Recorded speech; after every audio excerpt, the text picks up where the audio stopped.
We can't even see anything, do we? Okay, let's go a little way down, okay? Let's go a little way. We just want a clearing where we can see the ledges. Now, this is so overgrown. Okay, so we've like trekked through the bush, trying to find a particular murder scene at the weir. And this, in the 70s, when I was a child, was an extremely popular swimming hole. And there was a big dam wall, and we called this the weir. We used to be able to just walk down a dirt track all the way down there. And on that side of the weir, one night, it was a moonlit night, it's where they murdered the 12-year-old that I saw abducted from, it's either Heathcote Road here or something that looked a lot like it. And I was in the back of a car, and they abducted a 12-year-old girl who was walking by the road. She was wearing red and white, t-shirt and shorts. She had long brown hair. I just remember she had long brown hair, and pretty girl. And when we stopped over to talk to her, she knew them. And I was in the back right-hand passenger side of the car, and she jumped in the back left. And they handed her some candy. I think it was laced. And this poor girl, there was about, I can't remember, there's a group of men circled around her in robes. But a lot of them were priests from Engadine Boys Town, and various people. And what they did was they hanged this girl to death on the ledge, and then they sodomised her. And as they sodomised her dead body, the remaining men stood around masturbating. And I saw all of this.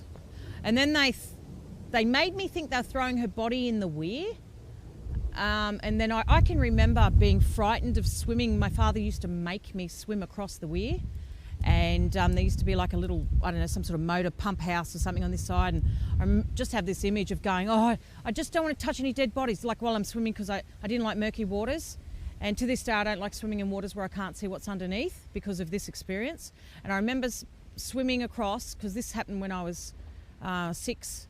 And I remember swimming after that, not long after that, and thinking, please don't let me touch any dead bodies with my toes. I just don't want to touch any dead bodies. And I remember being terrified when we used to come as a family and swim here. We swim here all the time. So they sodomised her. And then the next thing I remember, seeing her body was transported to Holsworthy Army Barracks, and we went through a side gate off Heathcote Road, and we were met by Chan. He seemed a lot more powerful than just someone who was in the reserves. My experience of him was, and that girl was, well, I'll talk about that when we get to Holsworthy. I just remembered as we're climbing up the hill, I forgot to tell you about Stephen, who he raped me also on that ledge. So while those men were busy with and Peter Holozak was there, he was one of the ones raping her. But while they were doing all that, this guy who fancied me pulled me aside, a pedo, and raped me violently. And I had to relive all that in the police statement, and I really had to detail it for the first time in my life. And that was an unsanctioned rape. I wasn't to just be touched by anybody. And he paid for it with his life later on, when I was about 14. He was burnt at the stake. No, he was bashed to death at the dog breeder's house. He was tied to a stake, bashed to death. And so all in all, rather nasty experience. She has a voice. She is articulate. You wouldn't know it to speak to her, but in her writing and, she gives other people a voice. And she does it well.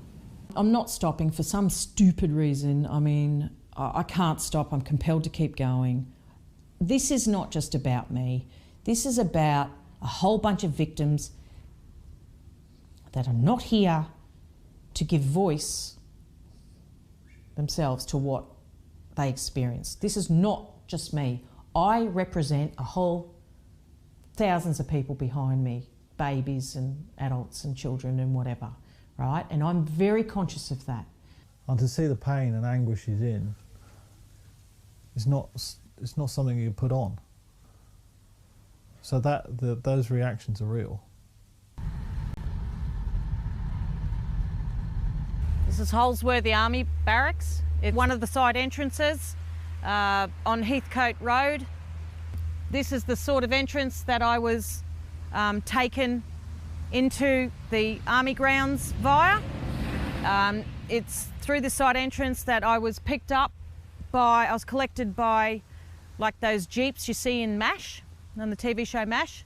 Those army sort of jeeps with the big backs on them, with the canvas flaps. I was met by an Asian, recruit named Chan, and apparently he's the only Asian at the time that was at Holsworthy, and he was supposed to be in the reserves. He was a vicious serial killer. The girl that was murdered at the Weir was brought here, and Chan collected her body. She, in the end, ended up in the military freezer, and I was abused by Chan and other officers in sort of makeshift camps on the army grounds. It was distressing, to say the least. And we better get out of here because someone's just pulled up. Let's go, Shane. Children haven't seen daylight. They're trapped. They're held down on the 5th level under Holsworthy. And you said that they said to you they're waiting for the light man. Yeah, they told me that they used to get visited by the light man. What does that mean? They described him, and I turned around and I said, oh yeah, I know him. You know, that's Jesus Christ. They didn't know him or his name. They just,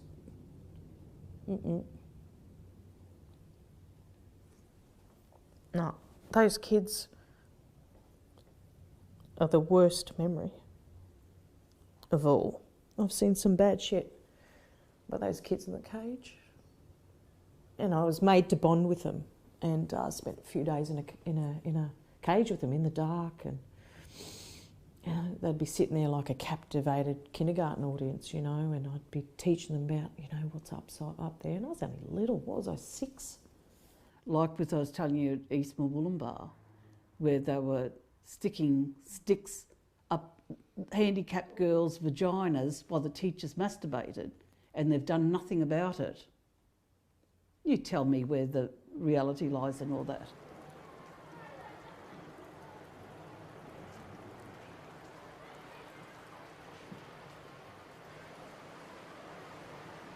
Hurry up. I'm scared.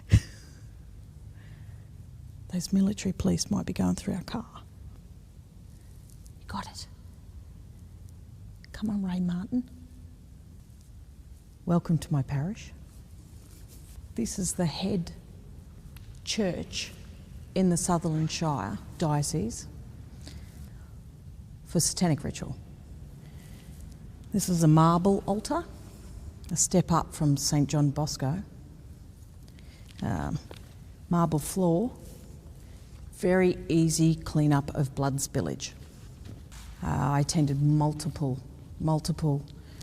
rituals here, satanic ritual abuse. I've seen multiple people murdered on this marble slab. So we're at Regina Coli Catholic Church in Beverly Hills in the Sutherland Shire, a suburb south of Sydney. You'll note the eagle, which is a predominant symbol. Features, it's also representative of the phoenix, the whole order out of chaos theme, etc., dating back to Horus and from ancient Egypt. I well remember that window. I think there's a crypt beneath this one, but I don't know how you get there. So this was the one that was attended by Dr. Mark, Aka Leonis Petruscus, and various people around the Sutherland Shire, various police officers, lots of priests, the priests who worked here at the time. This church was actually founded by a relative of Father Paul Evans, who was convicted of pedophilia at Boys Town. There's strong ties between this church and the American military, which is indicated by various emblems on the front of the church, on the windows. So this is where we came for the real big sort of, what do you call it, sort of, I don't know, regional ceremonies. I was made Queen Bee of this diocese when I was about 14. Not something to aspire to. I mean, yeah. How freaking obvious can it get? Look at the eagle. What's that got to do with the Bible and the biblical Jesus Christ and biblical Christianity? What has this got to do with Christianity? Nothing. It's got everything to do with Satanism. That's all I'm saying. She was just different. They didn't know how to handle her. There was no one like her in our year at school. Have you met anyone like her since? No. I have to say no. That's really normal for gifted kids to have that. It's, you know, it's not all fabulous.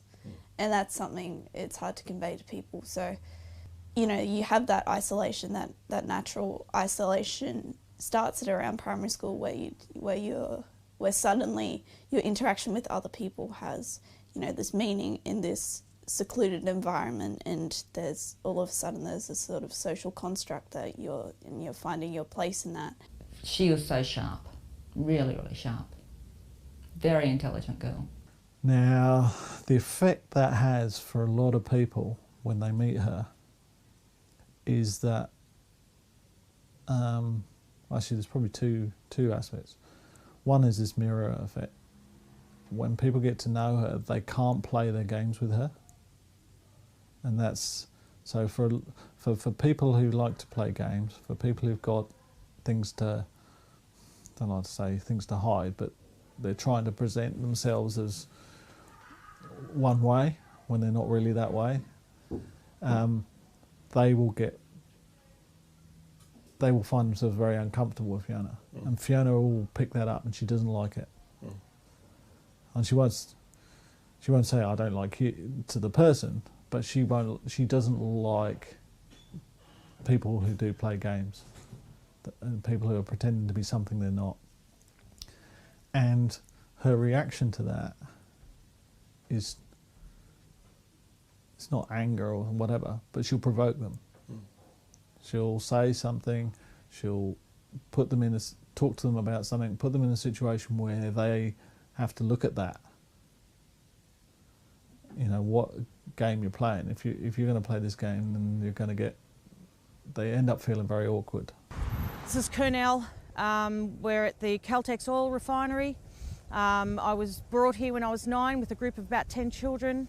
We were placed in front of one of the factory furnace ovens, and one by one they threw the children in the ovens. They made me think that I was going to be next, and I tried to stop them from burning a good friend of mine that I'd grown up with. These are kids that were just bred in secret for use for this purpose and for sex slavery. Yeah, I was roughed up for trying to stop them, and I was made to think I was next, but I wasn't. It was just to traumatise me.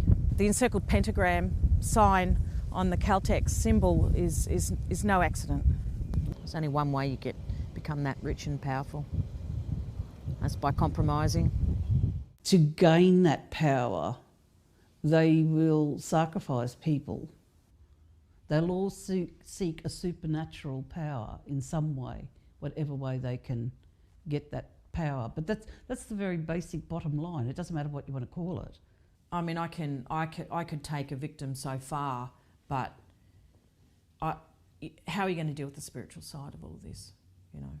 So you see it as an essential ingredient, the spiritual side. It's the main ingredient.